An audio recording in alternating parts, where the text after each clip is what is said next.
किचनमध्ये इतका पसारा बघितला ना, की काही कामच करू वाटत नाही. पण मी हा पसारा काढलेला कारण मला माझ्या किचनमधल्या ट्रॉलीज घासून घ्यायच्या होत्या. त्याला काही मुहूर्तच लागत नव्हता. गणपतीपासून मला घासून घ्यायच्या होत्या, पण आज फायनली मुहूर्त लागलेला त्याला.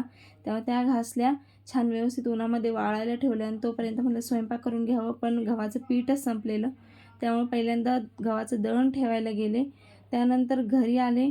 घरी येऊन मला आता दळण येईपर्यंत काय करावं म्हणून बाकीचा स्वयंपाक करून घेतला. आमटी केली, भात केला आणि मी इथं भाजी करत होती वांग्याची. पण आमच्या अवधीतला काही मला वांग्याची भाजी करून द्यायची नव्हती. कारण त्याचं असं म्हणणं होतं, की माझं कडेवरती घेऊनच मला स्वयंपाक कर. म्हणजे त्याला रेसिपी बघायला इतकी आवडते ना, की मी मग तिथं काहीही करत असो.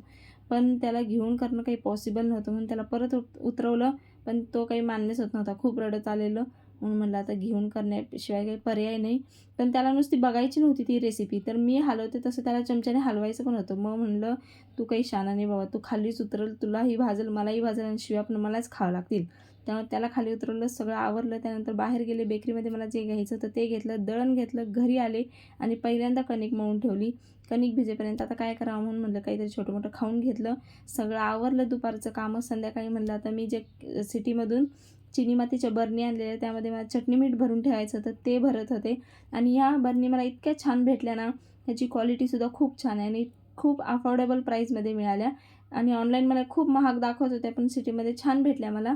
त्यानं आम्हाला ₹300 जोडी सांगितलेली, पण आमच्या आईंनी डायरेक्ट 150ला 2 मागितले आणि आमच्या आईंचं हे बार्गेनिंग ऐकून मी तर पळूनच जात होते, पण तर तेवढ्यात मान्य झालं आणि त्याने दिल्या.